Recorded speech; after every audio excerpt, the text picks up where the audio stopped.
Vous écoutez Radio Lomé, il est 12h30.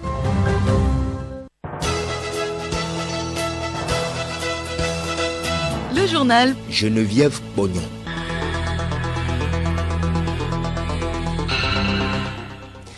Madame, Monsieur, bonjour et merci de nous rejoindre à l'heure du journal de la mi-journée.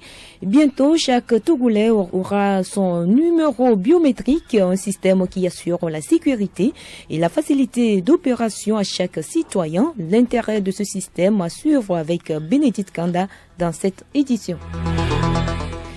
Étrange héritage est le premier roman écrit par une femme au Togo, l'ouvrage de l'écrivaine Gadami ou Brigitte Amivi Garigbekou, réédité, a été présenté aux étudiants en lettres modernes à l'université de Lomé, le portrait de la première romancière au Togo dans ce journal. Et puis au Burkina Faso, la société civile des partis d'opposition demande aux autorités de la transition une mise en place rapide des institutions pour une meilleure gouvernance du pays.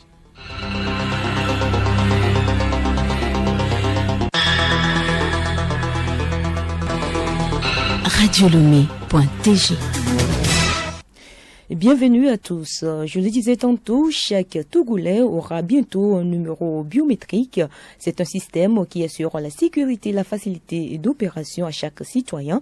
L'intérêt de cette identification avec Bénédicte Kanda. Le fait pour un citoyen d'avoir un seul numéro d'identification lui facilite l'accès aux services publics et privés et à ceux de l'espace CEDEAO. Le système permet donc de suivre l'individu, connaître ses besoins et savoir comment trouver les solutions à ses problèmes. Le député du parti UFC Sénat Ali Puy, reçu dans l'émission Actualité à la loupe, précise les avantages liés à l'identification biométrique. L'identification biométrique, graduellement on peut fiscaliser la population puisque tout le monde a un numéro. Ça vous permet de payer l'impôt d'une part, mais ça permet également de vous offrir des services sociaux. Elle est vitale. Et bien entendu, quand on prend par exemple la question de l'identification biométrique, quels sont les avantages d'un point de vue sécuritaire? Donc si on prend l'axe 1, la défense, ça nous permet de savoir qui sont sur le territoire togolais. Puisque tout résident, qu'il soit togolais ou étranger, a un identifiant unique. Donc nous savons qui nous sommes. Ça permet de savoir qui est ici. Et s'il y a un problème sécuritaire, on sait qui est sur le territoire. Et si tu n'as pas ce numéro-là, pourquoi tu ne l'as pas? Donc ça, c'est l'axe 1. Pour les questions de développement, tu veux entreprendre, tu as un compte à la banque ici, tu as ceci, tu as cela. S'il faut ouvrir un dossier de crédit pour savoir est-ce que tu es crédible même pour te prêter de l'argent, si avec cet identifiant, là, les banques peuvent savoir que tu n'as pas pris beaucoup d'argent un peu partout, tu es lourdement endetté, tu ne vas pas pouvoir payer, ça va te permettre d'avoir accès à plus de crédit et à pouvoir entreprendre dans ce que tu veux faire. L'identité biométrique unique de chaque personne liée à l'empreinte digitale, au trait du visage ou à la rétine peut être utilisée pour remplacer les mots de passe traditionnels pour les ordinateurs, les téléphones, l'accès aux bâtiments, la sécurité des passeports et bien plus encore. Et cette identification biométrique concerne aussi les opérateurs économiques qui étaient au dîner d'affaires hier à la Chambre du commerce et d'industrie du Togo. Des échanges ont à cette occasion tourné autour des activités des entreprises locales. Celles-ci doivent travailler en réseau avec l'international pour gagner plus d'opportunités. La présidente de la CCIT, Nathalie Bito, explique les attentes par rapport à ce pacte mondial des Nations Unies. Quand tu as une surface financière qui dépasse ce qu'il faut, tu ne peux pas investir. Actuellement, nous sommes en train de mettre en réseau nos entreprises créées et ceux-là dont l'activité est d'accompagner les entreprises à grandir. Nous sommes en train de mettre en place un réseau autour de la Cour d'arbitrage du Togo, autour du CGA, le centre de gestion agréé. Chaque professionnel va accompagner un certain nombre d'entreprises. Et l'initiative de ce rendez-vous de Lomé de Madame Olatokumbo Ije, elle retrace l'origine du concept pacte global. Le compact mondial a été créé par l'ancien secrétaire général Kofi Annan. C'est l'un des mécanismes onusiens qui permettent aux opérateurs économiques, les acteurs du secteur privé, de rentrer dans le système mondial. C'est à cause de ça qu'on a parlé de tirer le lien local pour aller vers l'international. La plupart du temps, c'est les États seulement qui ont quelque chose à faire avec les Nations Unies. C'est une organisation des États membres. Les États membres ne sont pas seulement l'État, c'est la population, c'est la société civile et tout. Ces échanges ont réuni près de 200 responsables d'affaires au Togo. Parlons littérature à présent. Étrange héritage, premier roman féminin togolais de l'écrivaine Gadami, Brigitte Amivi Gadegbekou, a été réédité et présenté vendredi aux étudiants en lettres modernes à l'université de Lomé. Cet ouvrage de 218 pages réparti en 15 chapitres est un véritable chef-d'œuvre des années 80 qui retrace les aventures amoureuses d'une jeunesse friande de mode occidentale, de plaisir et de sexualité. Gadami, l'auteur.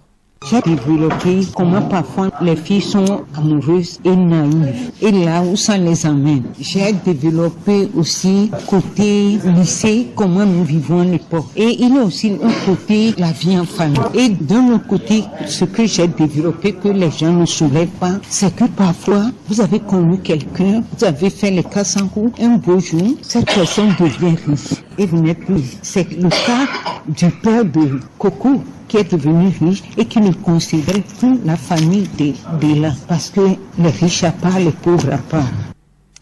Prix littéraire France Togo en 1987, Étrange héritage a été écrit dans un style simple, chatoyant, facile à lire et à comprendre. C'est un roman classique selon le critique littéraire Jean-Paul Akarbo.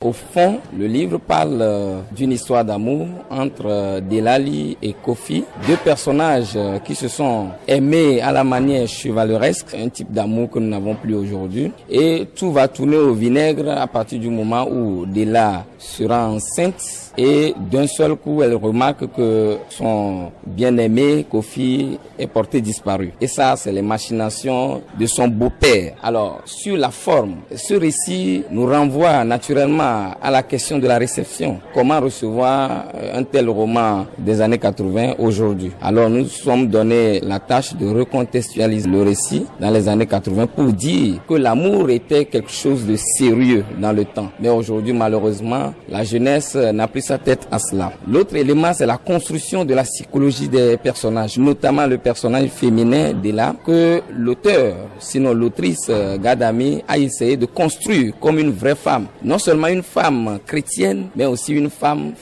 à la manière africaine, celle qui aime et qui est prête à souffrir pour l'amour. Rappelons que c'est une écriture classique, étrange héritage. Ce ne sont pas des romans où on retrouve des intrigues complexes, des rhapsodies dans le récit. C'est une écriture linéaire, des personnages assez classiques qui n'ont pas une psychologie dense, mais en même temps, ce que nous retenons, nous pouvons mettre sous la danse, c'est que les personnages de Gadami sont des personnages qui portent des valeurs. Publié au départ par les nouvelles éditions africaines, le roman a été réédité par les éditions Continent et fait partie de la collection du Festival international des Lucioles bleues, Fil bleu, Kani Alem, écrivain et directeur exécutif du Fil bleu.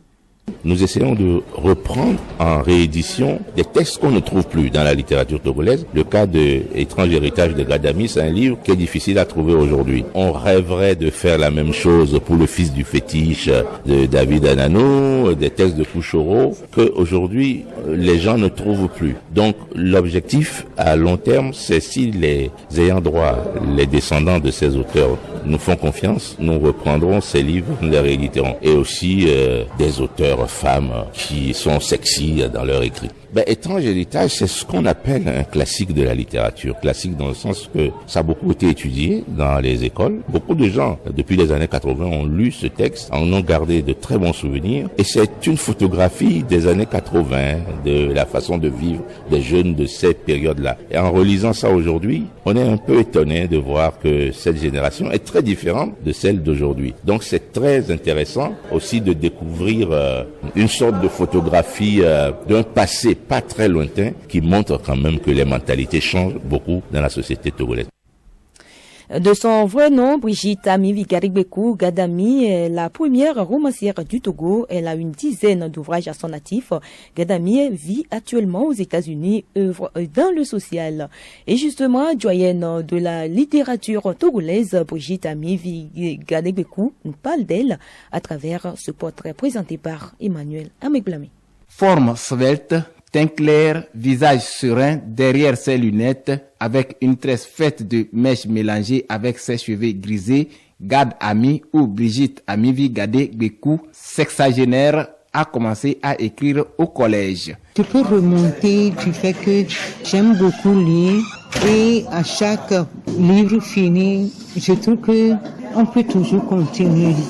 Et déjà en classe de 5e, je m'amusais à écrire des scénarios. Et vous savez, c'était facile. J'étais dans un internat où les seuls blancs là vous obligeaient à lire. Alors je lisais puis je rêvais. Donc quand je suis entrée en France, j'avais passé une année pour 2 matières, l'anglais et l'histoire de la France. Alors j'ai commencé par écrire. Et je crois que je l'ai écrit par défi parce que je vivais en famille en France. Et quand j'ai commencé par écrire, on se moquait de moi en m'appelant écrivain public. Parce que l'écrivain public, c'est celui qui dans un village a écrit qu'on est un peu français. Alors, on m'a insulté comme ça. Alors, j'ai relevé le défi, j'ai écrit. Et en ce moment, il n'y avait pas d'ordinateur, il fallait tout. Et j'écrivais, les idées venaient. Et finalement, j'ai donné à taper.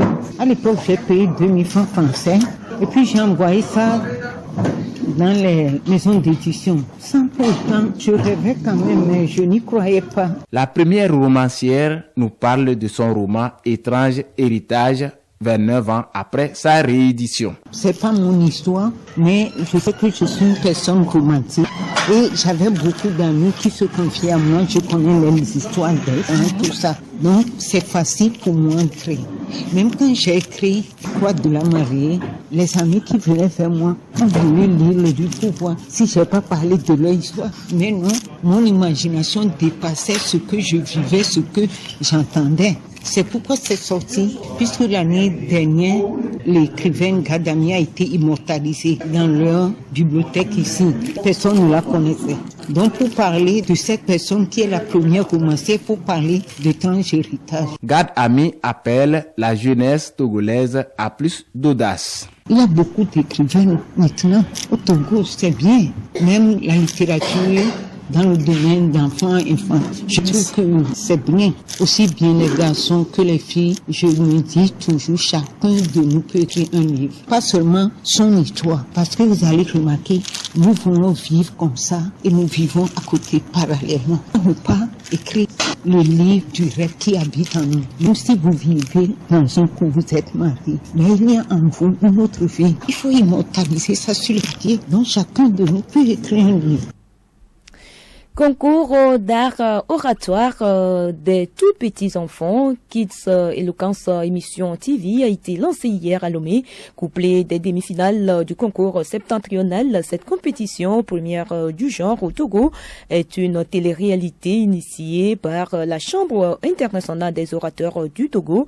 Elle est destinée aux élèves de 7 à 16 ans en classe de CE1 à 3e et vise à les amener à prendre la parole en public avec charisme et conviction. Il s'agit de développer le leadership des enfants à travers la parole. Le thème retenu pour cette édition est implication des enfants dans la formation sociale, de la culture, de la paix et des actions civiques, socle du développement durable. Cornou Saïdou, président du conseil d'administration de la Chambre internationale des orateurs du Togo. Kids Eloquence, c'est un jargon juste pour dire que aussi l'éloquence va au niveau des enfants. Et notre objectif premier, c'est de développer le leadership des jeunes enfants dès le bas âge. Ensuite, les exciter à plus de prise d'initiative et à plus de conscience, tout en les plaçant sur la ligne directe de la sensibilisation et de l'éducation de leurs pères, de leurs frères et de leurs parents. D'où nous avons pensé sur la question de la paix. Également, nous avons pris comme thématique l'implication des enfants sur la question de la préservation de la paix, de la cohésion sociale et des valeurs civiques. Au-delà de ces objectifs, nous voudrions également amener les gens à vraiment prendre conscience de la place de la parole dans nos sociétés, dans notre vie familiale, conjugale et dans notre vie professionnelle. Une autre compétition, celle de la 10e édition des Olympiades togolaises de mathématiques et Miss Mathématiques a été lancée hier à Lomé. Ces deux concours organisés par l'association togolaise pour la promotion des mathématiques au secondaire ATPMS visent à amener les jeunes filles à s'intéresser à cette discipline. Il s'agit de mesurer les filles avec les garçons dans un premier temps et ensuite les classer entre elles. Dédé Folie Betula, présidente de l'ATPMS.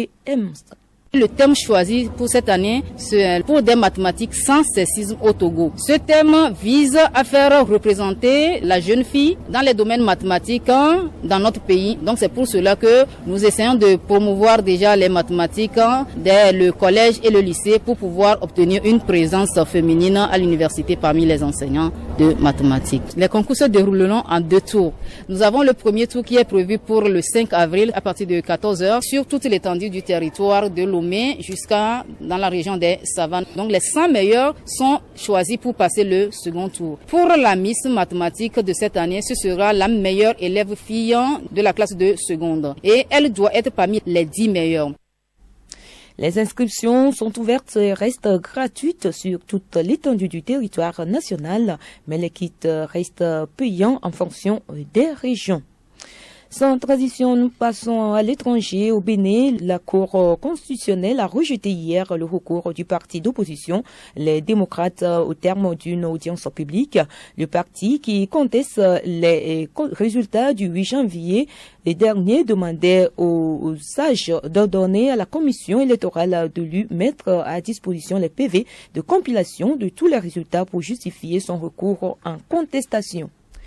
Le Front patriotique, un regroupement d'une 30aine d'organisations de la société civile et des partis politiques burkinabés, a tenu hier une rencontre à Ouagadougou. L'objectif est d'analyser le processus de la transition en cours. Selon les responsables du Front patriotique, il faut déjà réfléchir à la mise en place des institutions après cette transition pour une meilleure gouvernance du pays.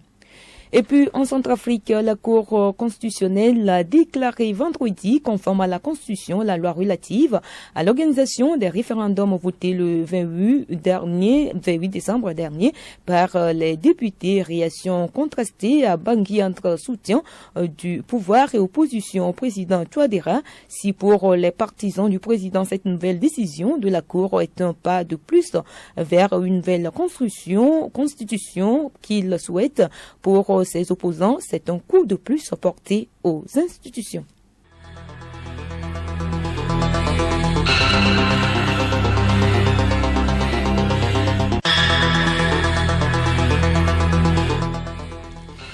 Point final à cette édition. Merci à vous qui nous avez écoutés. Merci également à Joël Eklou pour la collaboration technique.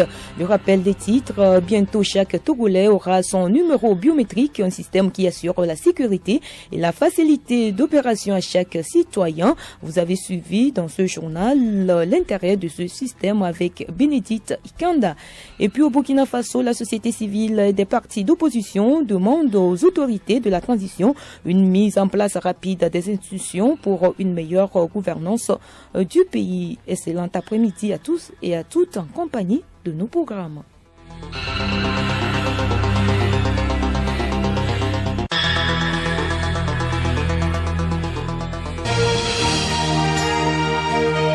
Radio Lomé, boîte postale 434, email radiolomé@radiolomé.tg. radiolomé.tg